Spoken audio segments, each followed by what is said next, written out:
नमस्कार, मैं रवीश कुमार। किसानों ने 5 दिसंबर को पूरे भारत में प्रदर्शन का आह्वान किया है। किसान आंदोलन से जुड़े सभी संगठनों की आज बैठक हुई और उसमें यह फैसला किया गया। 5 दिसंबर को ही किसान नेताओं की सरकार से 5वें चरण की बातचीत होगी। 3 दिसंबर की बातचीत में इस बातचीत के बारे में फैसला किया गया था। इस ऐलान का क्या यह मतलब समझा जाए कि किसान करो या मरो के इरादे से अपने आंदोलन को चला रहे हैं। वे सरकार के किसी दबाव में नहीं आना चाहते हैं। 3 दिसंबर की बातचीत के बाद सरकार ने कुछ मांगों को लेकर फिर से विचार करने के संकेत दिए थे, मगर किसान तीनों कानूनों की वापसी चाहते हैं, उससे कम पर राजी होना नहीं चाहते।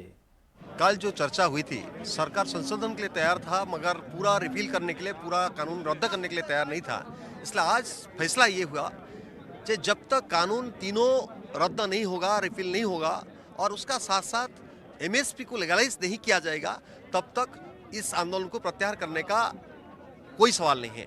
दूसरी बात है, दूसरा जो फैसला हुआ कल 5 तारीख को, जो पहले का फैसला था कि हर पूरा देश में मोदी जी का, अंबानी अदानी का पुतला फूंका जाएगा, और उसका साथ साथ दूसरा जो फैसला हुआ, अगला 8 तारीख भारत बंद रहेगा, पूरा देश भर में चक्का बंद रहेगा, पूरा देश भर में बंद रहेगा, और उस चीज को, कार्यक्रम को 8 तारीख लिया जाएगा।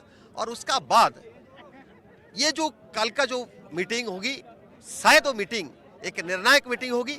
अगर सरकार नहीं मानेगी तभी ये आंदोलन भारत बंद 8 तारीख होगा, उसका बाद बहुत तीव्रता के साथ आगे बढ़ेगा। आज किसान आंदोलन का 9वां दिन है। हर दिन इस आंदोलन के समर्थन का दायरा भी बढ़ता जा रहा है। राष्ट्रीय जनता दल ने भी बाकायदा किसान आंदोलन को समर्थन देने का ऐलान कर दिया है। शनिवार को तेजस्वी यादव की पार्टी पटना के गांधी मैदान में धरने पर बैठेगी। हम लोग लगातार इस चीज को लेकर के चिंतित हैं कि ये कोई मौजूदा स्थिति की बात नहीं। जब किसान के पास जमीन ही नहीं रह जाएगा तो किसान करेंगे क्या? ये पीढ़ियों की बात है।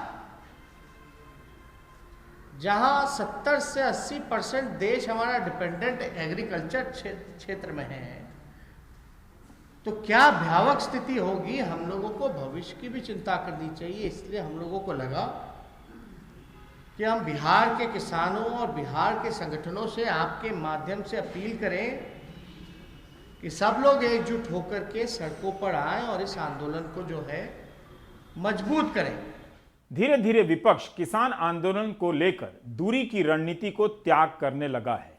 कांग्रेस नेता राहुल गांधी आए दिन हर दिन ट्वीट करते हैं, मगर अभी तक वो किसान आंदोलन के बीच नहीं गए हैं। इस बीच ममता बनर्जी की पार्टी तृणमूल कांग्रेस के सांसद डेरेक ओब्रायन कई घंटे तक किसान नेताओं से मिलते रहे और खबर है कि ममता बनर्जी ने भी किसान नेताओं से बातें की है फोन पर। उधर भारत के कई देशों के शहरों में पंजाब से गए लोगों ने अपने किसान भाइयों के समर्थन में रैलियां निकाली हैं, बैनर पोस्टर लगाए हैं। गुरुवार को न्यूयॉर्क के लॉन्ग आइलैंड में किसान आंदोलन के समर्थन में रैली निकाली गई। इस रैली में लोग अपनी गाड़ियों के हॉर्न बजाकर किसानों के प्रति समर्थन जाहिर कर रहे थे। गुरुद्वारा शहीदा और न्यूयॉर्क के युवाओं के सहयोग से निकली इस रैली के पोस्टरों पर किसानों को सपोर्ट करने के नारे लिखे थे। प्रधानमंत्री मोदी की आलोचना की गई है। अपनी चमचमाती कारों में झंडे और पोस्टर लेकर निकले हैं। कार की खिड़की से बाहर निकलकर भी नारे लगाए गए हैं। पंजाब से वहां जाकर बसने वाले लोग किसानों के लिए इंसाफ की मांग कर रहे हैं। इस लड़की का पोस्टर कह रहा है कि वो किसान की बेटी है। कैलिफोर्निया में भी सिख समुदाय के लोगों ने अपनी कार पर किसानों के समर्थन में नारे लिखे हैं और कार रैली जैसी निकाली है। किसानों के समर्थन में साहित्य अकादमी पुरस्कार से सम्मानित मशहूर कवि डॉक्टर मोहनजीत सिंह, लेखक जसविंदर सिंह और नाटककार स्वराज वीर ने अपने पुरस्कार वापस कर दिए हैं। युवा साहित्य अकादमी पुरस्कार 2019 से नवाजे गए साहित्यकार यादविंदर सिंह संधू ने भी आज फेसबुक पर किसानों के समर्थन में अपने पुरस्कार को लौटाने का ऐलान किया है।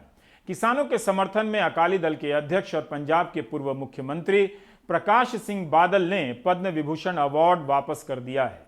राज्यसभा सांसद और अकाली दल से नाराज सदस्य सुखदेव सिंह ढींढसा ने भी अपना पद्म भूषण लौटाने का ऐलान किया है। क्या इन्हें भी अवार्ड वापसी गैंग कहा जा सकता है? जब गोदी मीडिया का लश्कर हो तो किसी को भी कुछ कहा जा सकता है। गोदी मीडिया जब किसानों को आतंकवादी कह सकता है तो साहित्यकारों को गैंग क्यों नहीं कहेगा? वो पहले भी कह चुका है। देश भर में अलग अलग राज्यों से प्रदर्शन की तस्वीरें आ रही हैं। दिल्ली यूपी बॉर्डर पर प्रदर्शन कर रहे किसानों ने कहा है कि उनके पास 3 से 4 महीने का राशन है और जब तक उनकी मांगें पूरी नहीं होती हैं वो यहां से नहीं हटेंगे।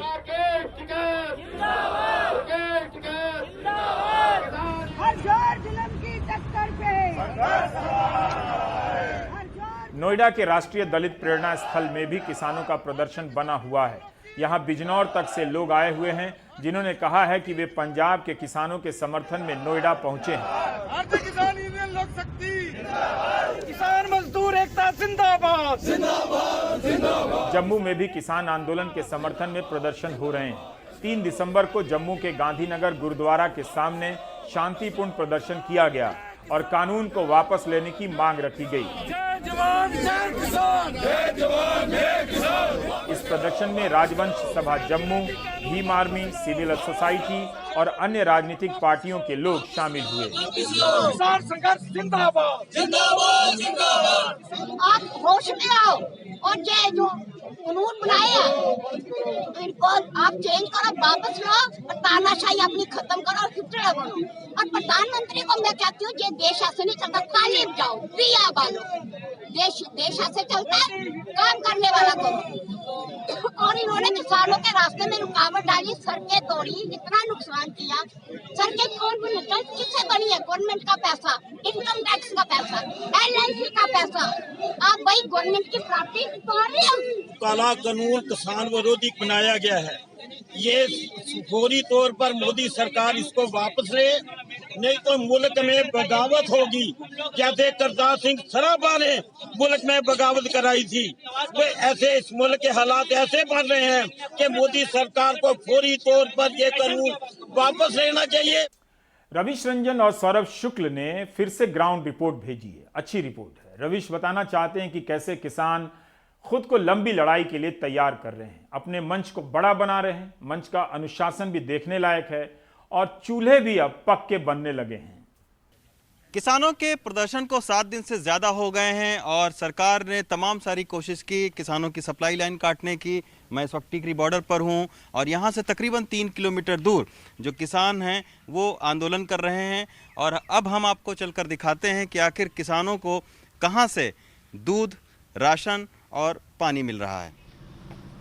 दिल्ली बहादुरगढ़ की सड़क को पुलिस ने बड़े गार्डर और तार की फेंस लगाकर बंद कर दिया है। इसी के चलते हम पैदल ही रोहतक दिल्ली राजमार्ग की ओर चल पड़े।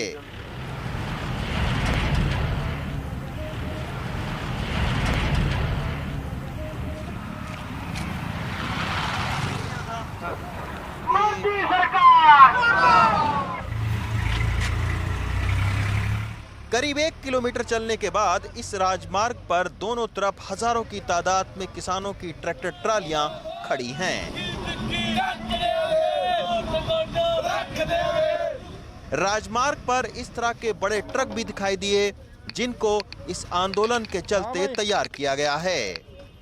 ये आपको मैं ट्रक दिखाऊं, बहुत बड़ा ट्रक है और पूरा नीचे भी सोने का है, 200 आदमियों का है। इसको एक आप मिनी धर्मशाला बोल सकते हैं इस ट्रक को।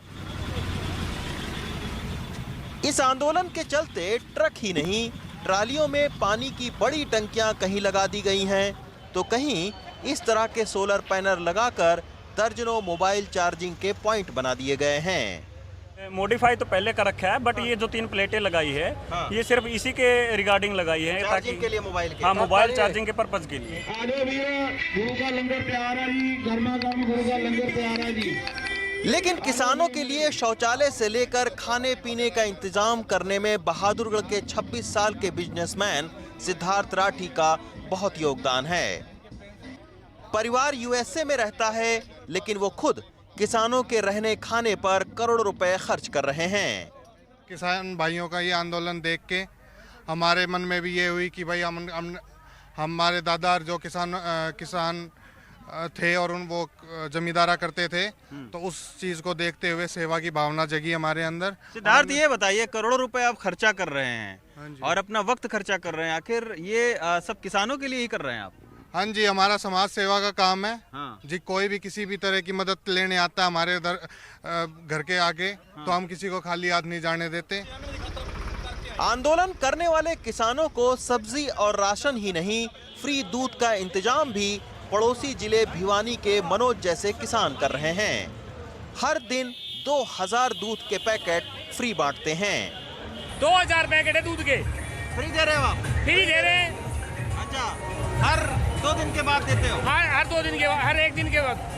आज कल नहीं, फिर परसों फिर दे देंगे। अच्छा, आज दूध दे देंगे, कल सब्जी दे देंगे, आटा दे देंगे, फल दे देंगे, केले। क्यों दे रहे हो? अब दूध और लस्सी है। नहीं, क्यों दे रहे हो? ये हम इनकी मदद करें, हमारे किसान भाई है इसलिए।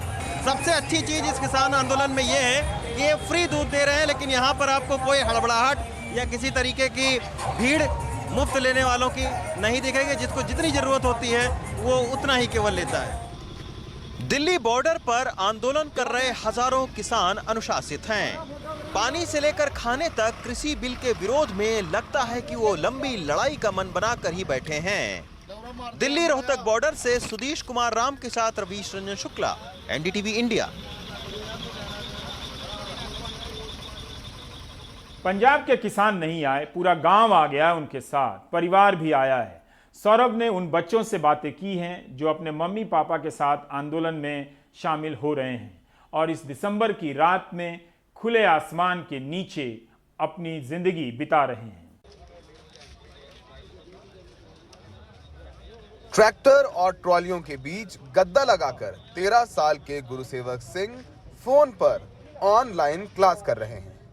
आज उन्हें विज्ञान की क्लास में न्यूटन का गुरुत्वाकर्षण बल पढ़ाया जा रहा है। नारों के बीच पूरा ध्यान लगाकर फोन पर टीचर की आवाज सुन रहे हैं और रजिस्टर पर नोट भी बना रहे हैं।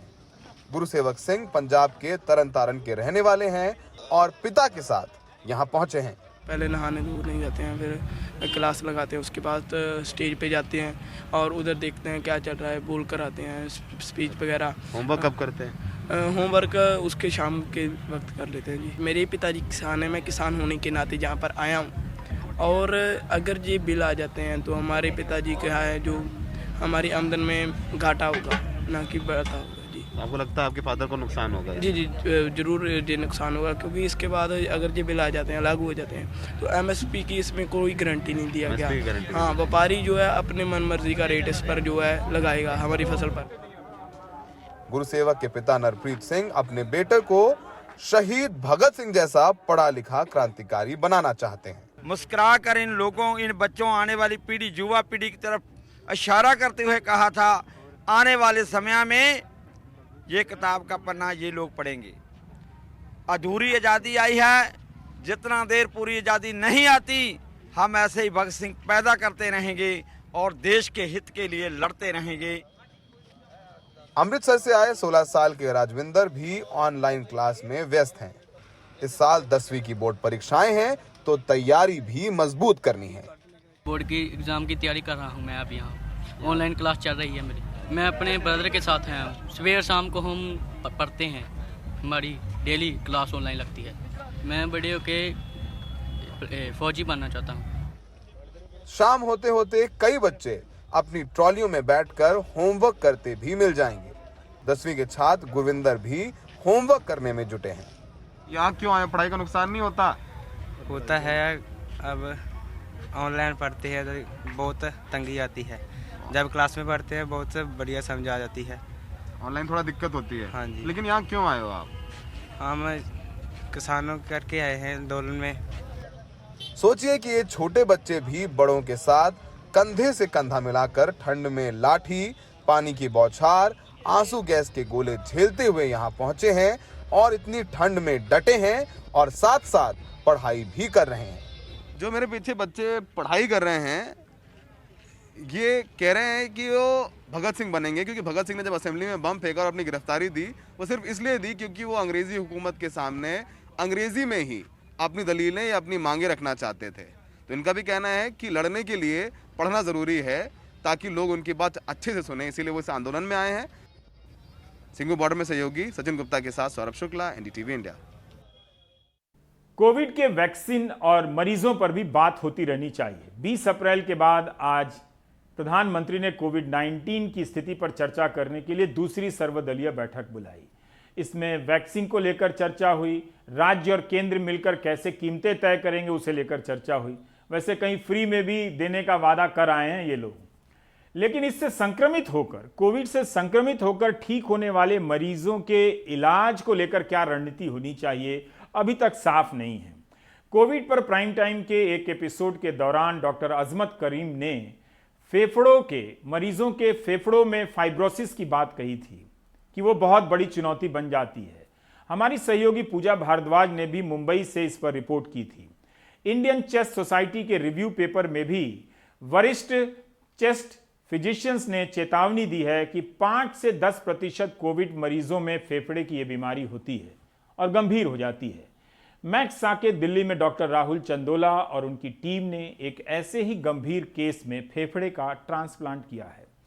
लेकिन इस रिपोर्ट को दिखाने का मकसद ये है कि कोरोना से लड़ने में अंगदान का योगदान कितना महत्वपूर्ण हो सकता है। सुशील बहुगुणा की ये रिपोर्ट देखिए।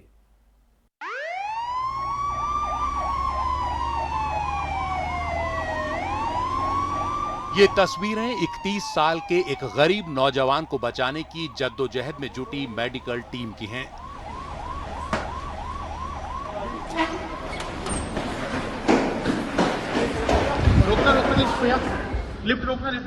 हरदोई निवासी इस नौजवान के फेफड़े पत्थर खदान में काम करने के कारण पहले ही सिलिकोसिस से ग्रस्त थे और अब कोविड की वजह से पूरी तरह खराब हो चुके थे। फेफड़ों के ट्रांसप्लांट के अलावा कोई चारा नहीं बचा था। ये मेडिकल ट्रीटमेंट में था सिलिकोसिस के लिए। अप्रैल में इसी साल इसको कोविड इन्फेक्शन हुआ और उसके बाद लंग फाइब्रोसिस, बहुत इंटेंस लंग फाइब्रोसिस इनको हुई। सीटी स्कैन में कोई भी एरिया लंग का ऐसा नहीं था जो है जहाँ पे फाइब्रोसिस ना दिख रहा हो। बीते शनिवार की रात जैसे ही दिल्ली के मैक्स साकेत अस्पताल को खबर मिली कि जयपुर में दुर्घटना में जान गंवाने वाली एक महिला के अंग ट्रांसप्लांट के लिए उपलब्ध हैं और उसका परिवार अंगदान के लिए तैयार है, तो अस्पताल की मेडिकल टीम तुरंत जयपुर रवाना हो गई। समय कम और काम बहुत ही जटिल। कुछ ही घंटे में जयपुर के अस्पताल में मौजूद इस ब्रेन डेड महिला के फेफड़े, किडनी और लिवर को लेकर 3 मेडिकल टीमें दिल्ली में अपने अपने अस्पतालों की ओर रवाना हो गईं। जयपुर पुलिस, एयर इंडिया और दिल्ली पुलिस ने इस काम में बड़ी मदद की।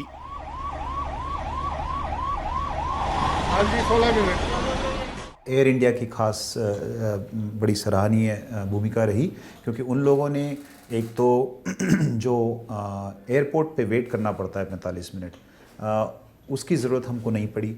ऑर्गन तुरंत हॉस्पिटल से बाहर आया और उसके बाद डायरेक्टली फ्लाइट तक गए। वहाँ पे एक भी मिनट की देरी नहीं थी। दिल्ली पुलिस की बहुत अच्छी सराहनीय भूमिका रही इसमें।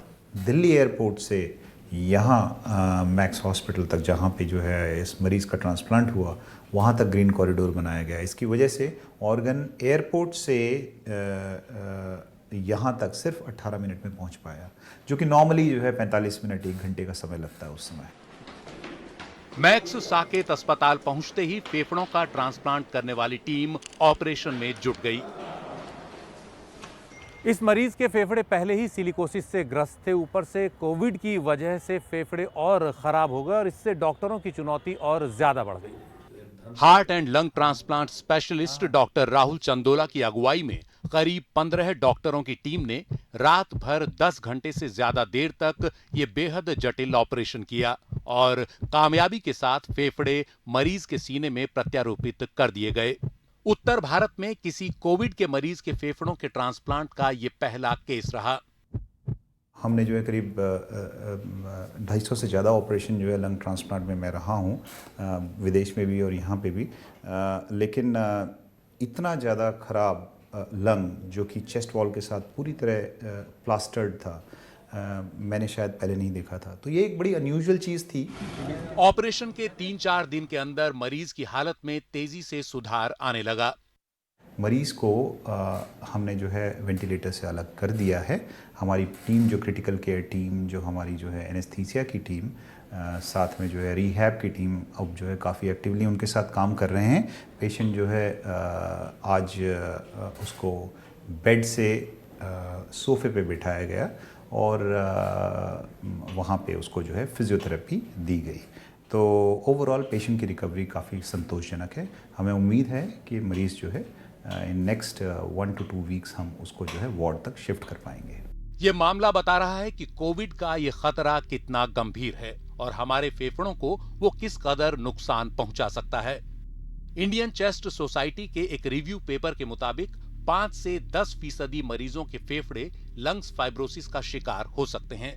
आईसीयू, वेंटिलेटर पर रहे मरीज, बुजुर्ग, धूम्रपान या शराब का सेवन करने वाले मरीजों के लिए यह खतरा ज्यादा है। लंग्स फाइब्रोसिस में फेफड़ों के अंदर मौजूद ऊतकों यानी टिश्यूज में सूजन आ जाती है, जिससे शरीर में ऑक्सीजन की कमी होने लगती है। इससे शरीर में खून का बहाव कम हो जाता है। हालात गंभीर होने पर दिल के काम करने पर भी असर पड़ता है। इसका नतीजा multi organ failure, heart attack या गंभीर अवस्था में मौत के तौर पर भी सामने आ सकता है।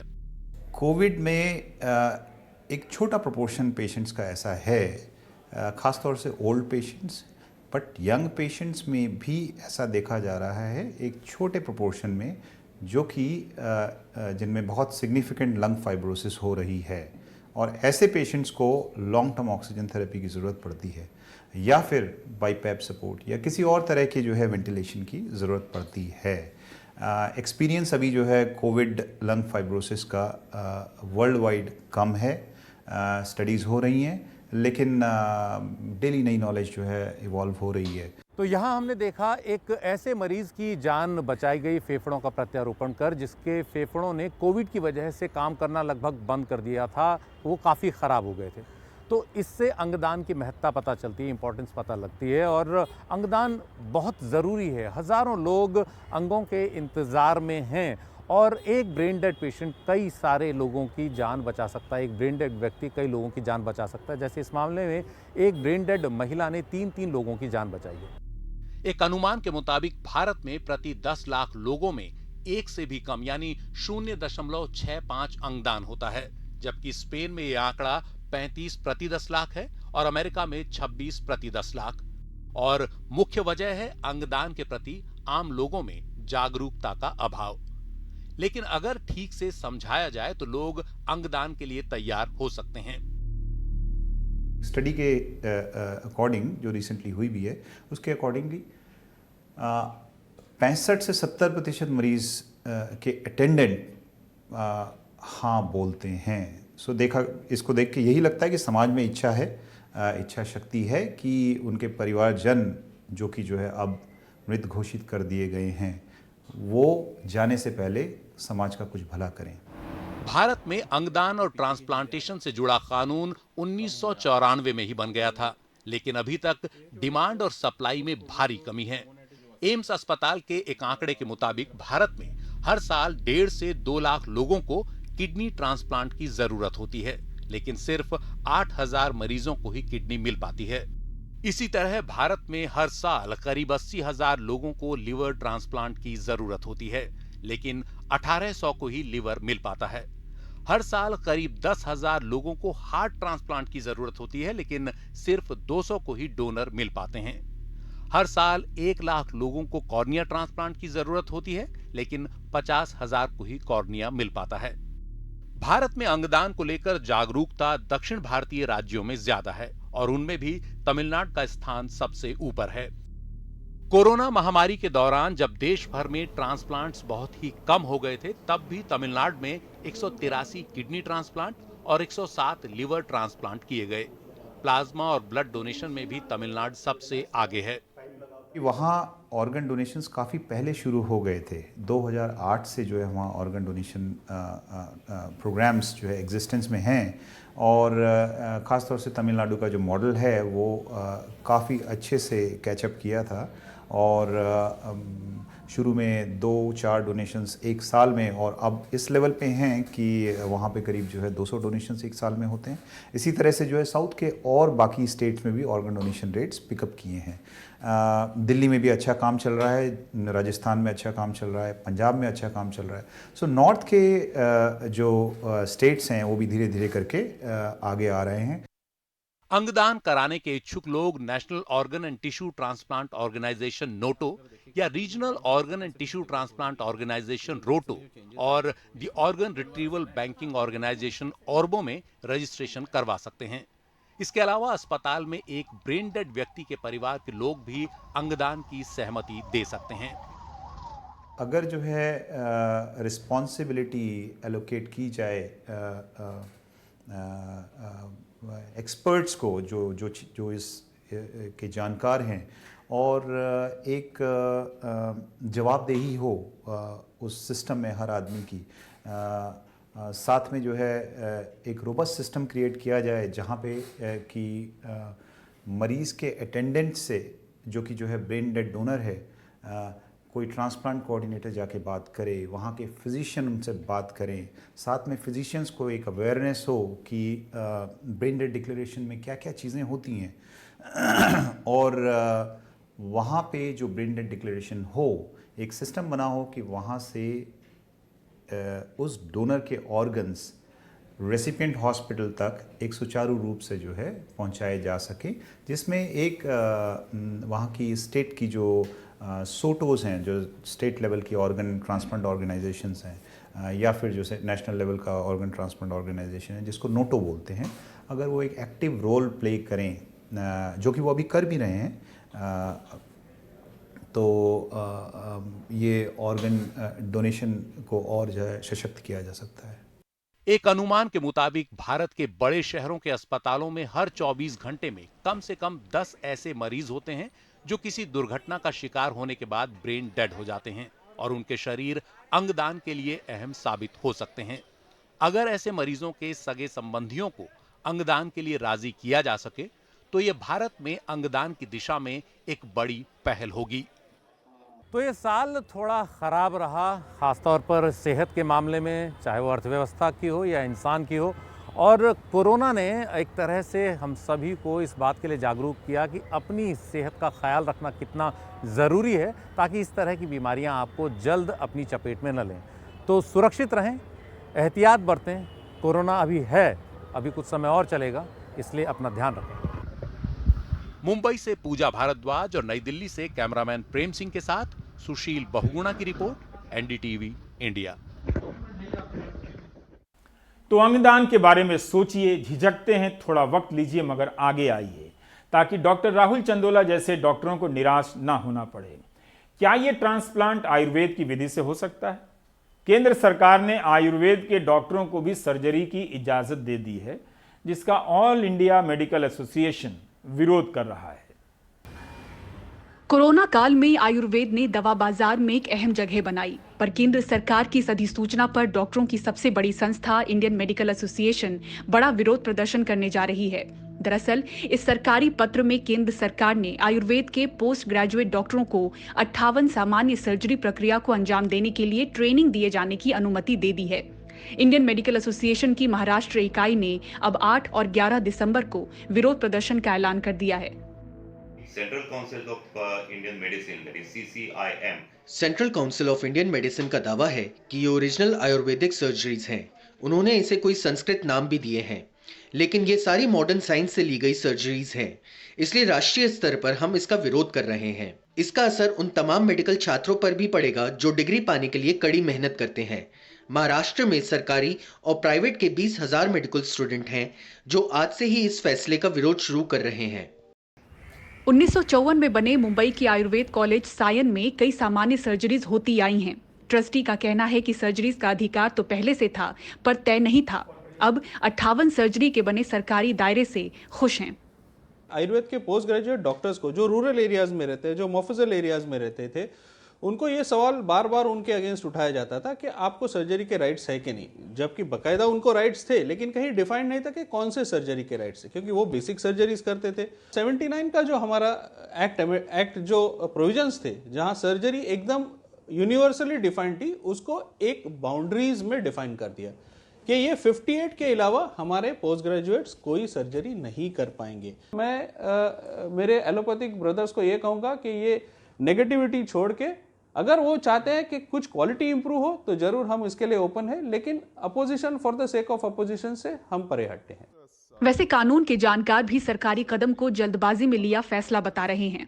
According to me, the decision to allow मुझे लगता है कि जल्दबाजी में ये फैसला किया गया, क्योंकि सिर्फ आयुर्वेदिक मेडिसिन के दम पर सर्जरी नहीं होती, इसमें एलोपैथिक एनेस्थीसिया की जरूरत पड़ती है, एलोपैथिक पोस्ट सर्जिकल केयर की जरूरत पड़ती है। ऐसे में एक मरीज को आयुर्वेदिक और एलोपैथी के मिक्स एंड मैच में डालना अनैतिक है। आयुर्वेद आधुनिक तकनीक के तालमेल से आगे बढ़ने की कोशिश में है। सरकारी मुहर से शायद मदद भी मिलेगी, लेकिन क्या ये इतना आसान होगा? मुंबई से पूजा भारद्वाज की रिपोर्ट, एनडीटीवी इंडिया के लिए। ब्रेक के बाद हम फिर से लौटेंगे किसानों के मसले पर। चलेंगे बिहार, जहां के किसान बता रहे हैं कि धान की खरीद की सच्चाई क्या है।